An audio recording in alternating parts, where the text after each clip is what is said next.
I keep on working, got purpose and worth. Music's my cure and this world is my purse. Get rid of this curse with every verse. Of course I've been hurt but some having much worse. Leave me alone, get out of my head. Block out the opinions until I am dead. They all go to sleep but you listen instead. Listen some more and you'll cease to regret. I keep on working, I got it on track. You gonna see my name up on a flag. I sail the ship and I'll never come back. I keep this bitch on the line to attack. Never look back, I make a record like Crash. Top of my bracket I smash, up like a pack. I'm about to stack it like cash. It's gonna happen so fast. Boruto at Sarada nga ba? Or Boruto at Sumire?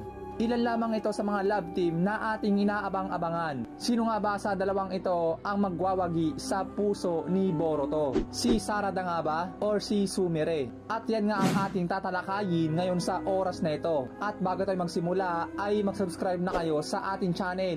Isama nyo na ang notification bell para updated kayo lagi sa ating mga bagong uploads na mga video.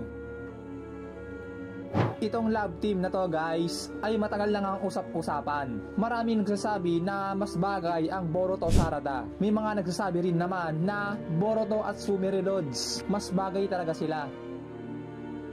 So ngayon sa dalawang ito, si Sarada ay ka-team ni Boruto sa bagong Team 7. So masabi natin na may chance silang dalawa na magkatuluyan. Ito namang si Sumire, ayon sa napapansin ko guys, ay parang may pagka-style siya ni Hinata. Lalong-lalo na sa kanyang pagiging mahinhin.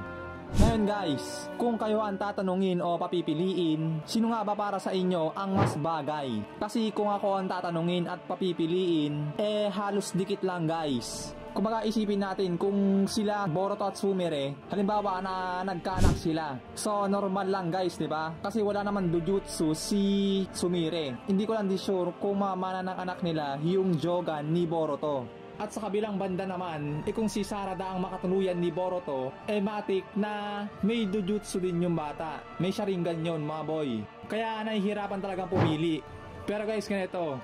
So kung pipili tayo talaga, mas pipiliin ko na lang si Sumire. Kumbaga 51% para kay Sumire, then 49% para kay Sarada. So dahil nga si Sumire ay parang Hinata version, kung si Sumire ang makakatuluyan ni Boruto, maganda yun guys. Kumbaga magiging full-time mom kasi si Sumire sa magiging anak nila Boruto. Then sa kabilang banda ay warrior type ninja na kasi si Sarada kung tutusin. Kasi matik yan mga boy na warrior type na ninja yan in the future. Kasi kasali siya sa bagong Team 7 na babakbak sa mga matitinding kalaban. So kung si Sarada ang makakatuluyan ni Boruto at kung magkakaanak sila ay parang mapabayaan na yung mga anak nila. Kasi in the future ay alam naman natin na maraming bakbakan ang magaganap. So doon sa madalas nilang makikipaglaban ay may chance din sila Boruto at Sarada na magkatuluyan. Pero kung magkakapamilya sila at magkakaanak ay hindi masyadong maaasikaso yon ni Sarada. Pero pwede rin naman kung sakaling tapos na yung maraming sunod-sunod na digmaan sa future. So maaring full-time mom na rin si Sarada doon. Kaya lang ang isang problema ay naghahangad kasi si Sarada na maging Hokage.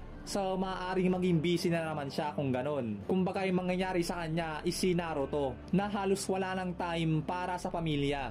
Maliban na lang kung hindi na maghangad o hindi na maging Hokage si Sarada. So parang ang mangyayari sa kanila si Sasuke at Sakura lang guys. Si Boruto na yung magpapatrol kung saan saan. Then si Sarada na yung mag-aaruga sa kanilang mga anak.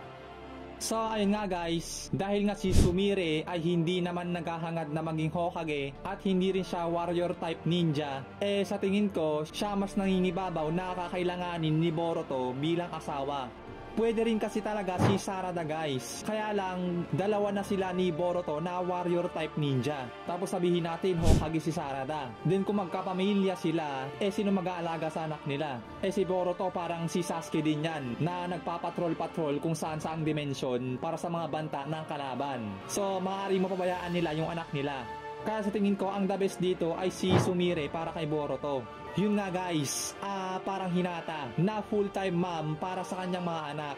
So halos dikit pa rin guys. Hindi rin kasi natin masabi na about kay Sarada na kahit dalawa na sila ni Boruto na warrior type ninja, kung hindi talaga maiiwasan na mahulog sila sa isa't isa, ganun nga, possible pa rin na sila ang magkatuluyan. Lalo't magka-team naman sila at madalas ang pagkasama nila simula sa unang mga misyon at in the future na mga bakbakan. So pwede rin naman guys, kung magkakanak sila at kahit sobrang busy nila sa mga mission, pwede naman nilang ipaalaga yung anak nila kay Sakura. Then si Sasuke, X siya dito dahil nga naging puno siya, di ba? But I guess sa panahon naman na magkaroon sila ng apo, siguro naman na nailigtas na nga si Sasuke dito. Kasi grabe naman yun, nagkaanak na si Sarada tapos puno pa rin si Sasuke. Kaya I guess nailigtas naman na si Sasuke bago sila magkaapo. So pwede rin yung guys kahit sobrang busy na sila Sarada at Boruto sa mga mission. And maybe ganun din kay Sumire kung magkaanak sila ni Boruto. Andyan naman si Tita Himawari. Then kung sakali naman if ever na may ligtas na nga ni Boruto sila Naruto at Hinata, mas maganda din yun guys dahil nga may mas mag-aasikaso pa sa magiging anak nila Boruto at Sarada. Pero guys, hindi pa rin ako sigurado dito sa Boruto Sumire dahil marami nga din ang nagsasabi na mas bagay daw ang Kawaki Sumire. So guys, agree ba kayo dyan? So hindi lang pala ito sa pagitan nila Boruto Sumire at Boruto Sarada. Meron din palang Kawaki Sumire at Boruto Sumire. Not sure lang guys about kay Kawaki Sarada dahil wala ako nakitang namumuong relasyon sa pagitan nilang dalawa. Or maybe in the future, pwede rin siguro. Pero sa ngayong mga bata pa sila ay wala ako nakitang tsansa sa kanilang dalawa. So ang naglalabang love team ngayon itong Boruto Sarada, Boruto Sumire at Kawaki Sumire. Kaya ayun ang hirap ng love team dito sa next generations. Halos dikit na nga yung Boruto Sarada at Boruto Sumire at papasok pa yung Kawaki at Sumire. So ayun guys, bahala na kayong mamili sa kanila. Pero guys, sasabihin ko lang sa inyo, ito ay sariling mga opinion ko lamang. Dahil hindi naman tayo ang author at hindi natin alam ang plano ng author kung sino nga ba ang gagawin niyang love team sa mga ito. Basta para sa akin, dikit sila guys, dikit silang lahat. So ayun guys, sa nakita natin ay sobrang dikit nga ng nagaganap na love team dito. Kaya ang hirap pumili. Pero kung kayo ang tatanungin, sino para sa inyo ang best love team dito? Boruto Sarada nga ba? Or Boruto Sumire? I-comment nyo lang guys sa ating comment section dyan sa ibaba nang malaman natin kung sino nga ba para sa inyo ang best love team dito.